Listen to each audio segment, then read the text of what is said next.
Goeiemorgen, dit is vrijdagochtend, 26 September 2025 en ek groet julle hartlik hier vanaf die walle van die Groot Rivier.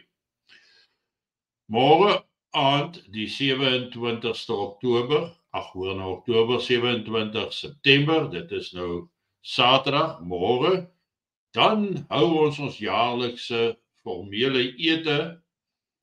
En tydens hierdie formele ete gaan ons onder andere hierdie 1,5 liter bottel rooiwyn, spesiale gedenkwyn, met 4 glase en 'n sertifikaat wat sê waaroor 'n formele ete gaan en hoekom dit belangrik is, gaan ons tydens die formele ete dan opvuil.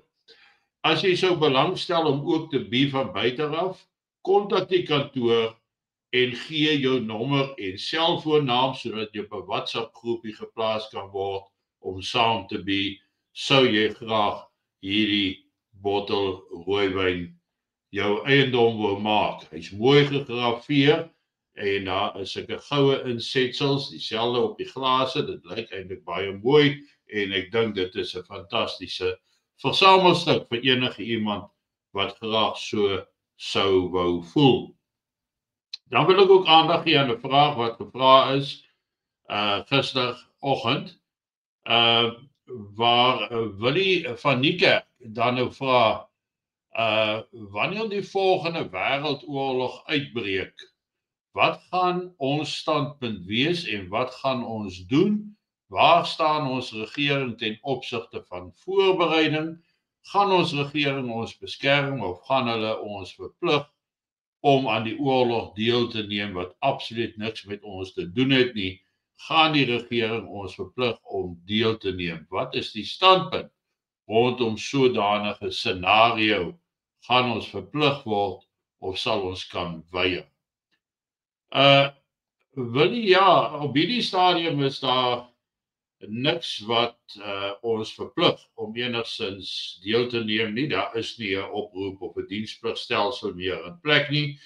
So dit is goed wat baie lank sal vat om in plek te sit. En ek dink nie die geval nou met 'n wêreldoorlog wat ons op die rand van staan, dat ons enigstens daarbey direk betrokke gaan raak nie. Indirek wel, want ons gaan die effek van die oorlog ervaar. Of die ANC gereed is, die huidige regering van nasionale eenheid gereed is vir enige tipe van konflik, die antwoord is nee. Hulle is nie gereed nie. Hulle is nie diensbaar genoeg om in enige noemenswaardige bydrae tot sodanige wêreldoorlog te lewer nie. Anders as in die Eerste en die Tweede Wêreldoorlog in Korea, waar die weermag van Suid-Afrika 'n baie goeie en aktiewe rol gespeel het, dink ek nie daar is eers 'n moontlikheid daarvan in die volgende oorlog, wêreldoorlog, wat op pad is nie. So dit is my antwoord op daai vraag van jou, Willie, en vanoggend wil ek nou 'n bietjie kyk na naamsveranderinge. Weet jy, ek het al so baie gevoel dat hulle die name verander, laat hulle dit koppel aan hulle eie name, sodat die verval van die land sinoniem kan wees met die nuwe name en dat die ou trotse Afrikaner boerename nie deur die modder gesleep word vir die toestand waarin ons munisipaliteite, ons land, ons paaie en so meer verkeer nie. Die eerste ding wat ek my opgeval het, was dat hulle nou 'n mosie aanvaar dat hulle wil die Kreer Wildtuin se naam verander.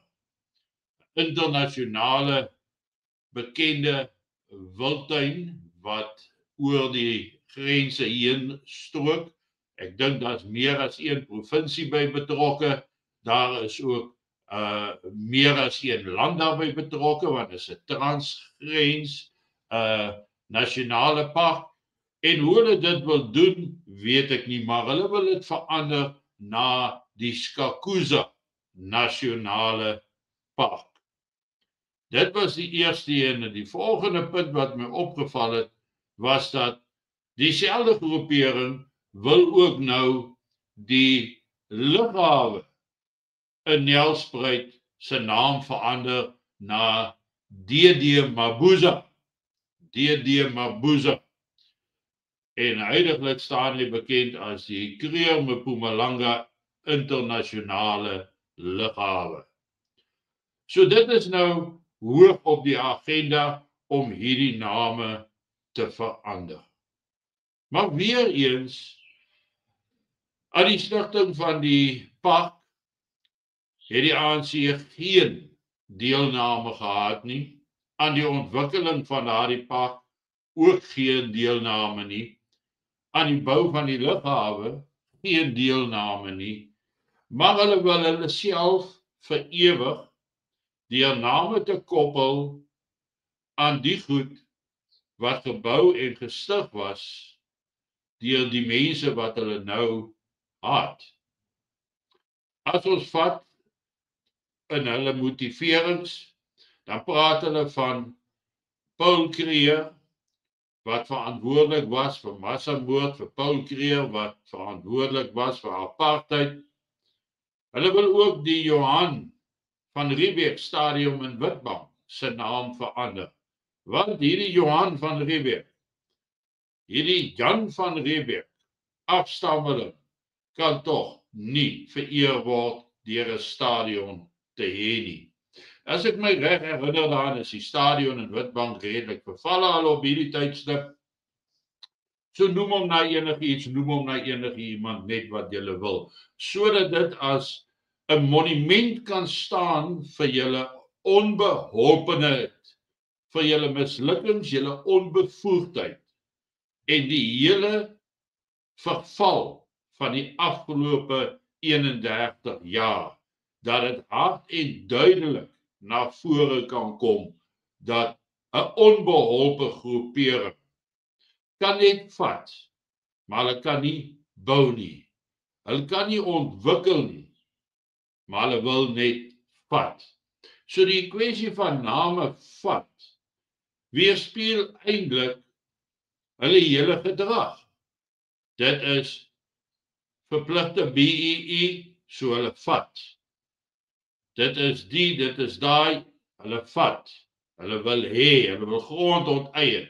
Hulle wil die myne onteien. Dit wil gevat word. Alles raak op die ou einde van die dag hulle sin, sonder dat hulle deel was van die ontwikkeling daarvan. Ironies genoeg, gaan spog hulle in die buiteland oor hulle toerismebedryf. Hulle gaan spog in die buiteland oor hulle suksesvolle munisipaliteite.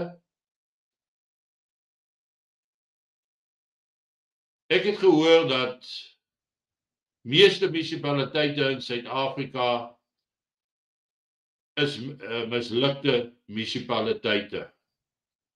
Dienste het tot stilstand gekom, watersuiweringsaanlegte, rioolwerke, vervalle paaie word nie herstel nie, vuilgoed word nie opgetel en verwyder nie, en dit vind plaas in enkele munisipaliteite nog steeds. Maar dan vat ons die klein Drakensberg, daar in die Parel, Wellington, daardie gebied, die klein Drakensberg munisipaliteit wat aangewys is as die beste munisipaliteit in Suid-Afrika die afgelope evaluasietydperk.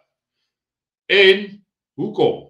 Want daar is nie die hele tyd 'n gekarring van naamsverandering, interne politiek nie. Ek kyk na hoe stry hulle oor wie wat binne in 'n munisipaliteit moet doen. Is Helen Zille nou aanvaarbaar vir Johannesburg of is hy nie aanvaarbaar vir Johannesburg nie? En hier gaan dit nie oor hoe ek daaroor voel, hier gaan dit oor hulle daaroor voel. Hulle is heeltemal teen 'n wit persoon gekant. Dis asof hulle eerder sal doodgaan en vernietiging aanvaar voordat hulle 'n blanke in 'n posisie van gesag wil aanstel. Daarteenoor het ons daai effek minder in die Kaap.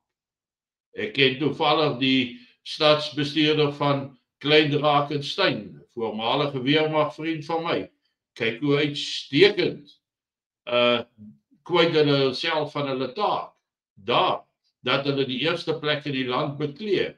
En ek kan met reg sê, dis omdat daar nog orde is, omdat daar nog dissipline is, en omdat daar stelsels is wat werk.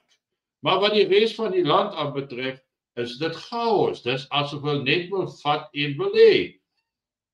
Ons kyk nou, gister was erfenisdag gewees, waarin ek nie veel erg het nie. Want ek braai in elk geval 5 keer 'n week, so hoekom wil ek nou 'n spesiale braaidag werk, wat ook oorgeneem word by ons. Dan kyk ons hier na die Taalmonument. Dis 'n Engelse organisasie wat hom geplaas het hier, as 'n kultuur-erfenis geleentheid met die Khoisan. En die Khoisan het op godsdienstaarde niks te doen met die Afrikaanse taal se ontwikkeling nie. Die Afrikaanse taal het gegroei uit Malaieragtige gelede en dan die Franse, wat noem mense hier, ouens wat hierna toe gekom het, amper seker Franse vlugtelinge, maar ons het gevlug, die Franse hiergenote, die Skotse afstammelinge, die Nederlanders wat hierna toe gekom het, en uiteindelik het hy daaruit ontwikkel in 'n taal wat ons deur die parlement goedgekeur gekry het. Maar nee, dis asof hulle hier ook 'n wig wil indryf.